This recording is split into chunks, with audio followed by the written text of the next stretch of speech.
नमस्कार, मैं हूं आपके साथ अंजना और आप देख रहे हैं टाइम्स ऑफ लीजेंड। आइए बढ़ते हैं आज की बड़ी खबर की ओर। जलगांव ट्रेन एक्सीडेंट में चाय वाले की वजह से गई 13 लोगों की जान। डिप्टी सीएम का बड़ा खुलासा, बताया कैसे हुआ हादसा। लखनऊ से मुंबई जा रही पुष्पक एक्सप्रेस में आग लगने की अफवाह फैल गई। इससे ट्रेन में सफर कर रहे यात्री इतना डर गए कि चलती ट्रेन से ही कूदने लगे। वहीं सामने की पटरी से आ रही कर्नाटक एक्सप्रेस ट्रेन से कई लोगों की टक्कर हो गई। इस हादसे में 13 लोगों की मौत हो गई। महाराष्ट्र के जलगांव में बुधवार शाम एक बड़ा ट्रेन हादसा हो गया। लखनऊ से मुंबई जा रही पुष्पक एक्सप्रेस में आग लगने की अफवाह फैल गई। इससे ट्रेन में सफर कर रहे यात्री इतना डर गए कि वह चलती ट्रेन से ही कूदने लगे। इसी बीच बगल की पटरी से कर्नाटक एक्सप्रेस ट्रेन आ रही थी। ट्रेन से कूदने वाले कई लोग कर्नाटक एक्सप्रेस ट्रेन की चपेट में आ गए। इस घटना में 13 लोगों की मौत हो गई। जानकारी के मुताबिक 30 से 40 लोग ट्रेन से कूद पड़े थे। यह हादसा जलगांव की पाचौरा तहसील के परधाड़े गांव के पास हुआ। वरिष्ठ रेल अधिकारी ने जानकारी दी कि पुष्पक एक्सप्रेस के एक डिब्बे के अंदर हॉट एक्सल या ब्रेक बाइंडिंग यानी जैमिंग के कारण चिंगारी उठी, जिससे कुछ यात्री घबरा गए। उन्होंने जंजीर खींची और उनमें से कुछ पटरी से नीचे कूद गए। उसी समय बगल के ट्रैक से दूसरी ट्रेन गुजर रही थी। चाय वाले ने फैलाई थी अफवाह। अजीत पवार ने कहा कि यह अफवाह दो व्यक्तियों उधल कुमार और विजय कुमार ने फैलाई। दोनों एक चाय वाले की बात में आ गए। सबसे पहले चाय वाले ने अफवाह फैलाई कि ट्रेन में आग लग गई है। इसके बाद ट्रेन के अंदर अफरा तफरी का माहौल बन गया। उस चाय वाले ने खुद ही चेन खींच दी।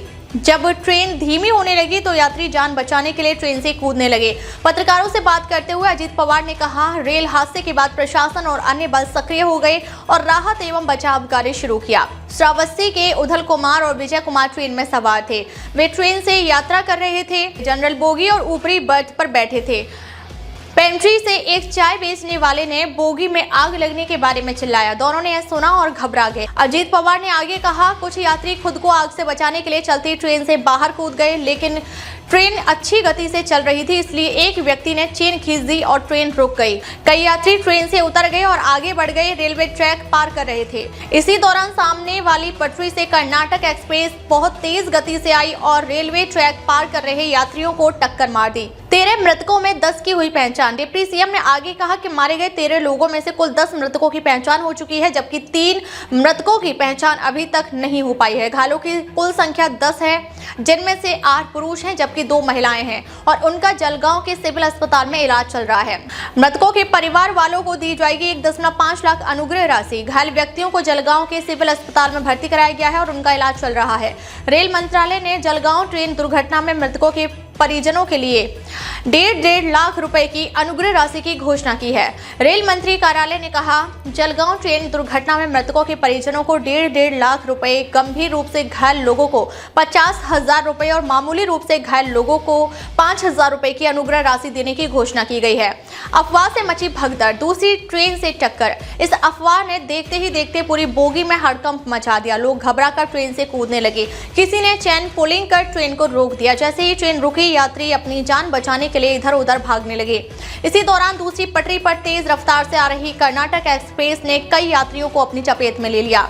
अजीत पवार ने घटना पर गहरी संवेदना प्रकट करते हुए कहा, यह एक दुर्भाग्यपूर्ण घटना है जिसे टाला जा सकता था। केवल अफवाह के कारण इतनी बड़ी त्रासदी हुई है और घायलों के शीघ्र स्वास्थ्य लाभ की कामना करता हूं। इस हादसे में अब तक 13 लोगों की मौत हो चुकी है, जिनमें से 3 शव बुरी तरह क्षत विक्षत हो गए। 10 लोग घायल हैं, जिनमें 8 पुरुष और 2 महिलाएं शामिल हैं। सभी घायलों का इलाज स्थानीय अस्पताल में चल रहा है। रेलवे प्रशासन और पुलिस कर रही जांच। पाचौरा पुलिस स्टेशन में मामला दर्ज किया गया है। रेलवे प्रशासन ने घटना की जांच शुरू कर दी है। अजीत पवार ने रेलवे से अपील की है कि यात्रियों की सुरक्षा सुनिश्चित करने और ऐसी घटनाओं से बचने के लिए सख्त कदम उठाए जाएं। सबक और समाधान। इस हादसे ने एक बार फिर दिखाया है कि झूठी अफवाहें कितनी घातक हो सकती हैं। यात्रियों और रेलवे कर्मचारियों को सतर्क रहने और ऐसे हालात में धैर्य बनाए रखने की जरूरत है। रेलवे को भी इस तरह की अफवाहों को रोकने के लिए त्वरित सूचना तंत्र विकसित करने की आवश्यकता है। अब तक के लिए बस इतना ही। फिर मिलते हैं एक ऐसे ही बड़ी खबर के साथ। तब तक के लिए नमस्कार और देखते रहिए टाइम्स ऑफ लीजेंड।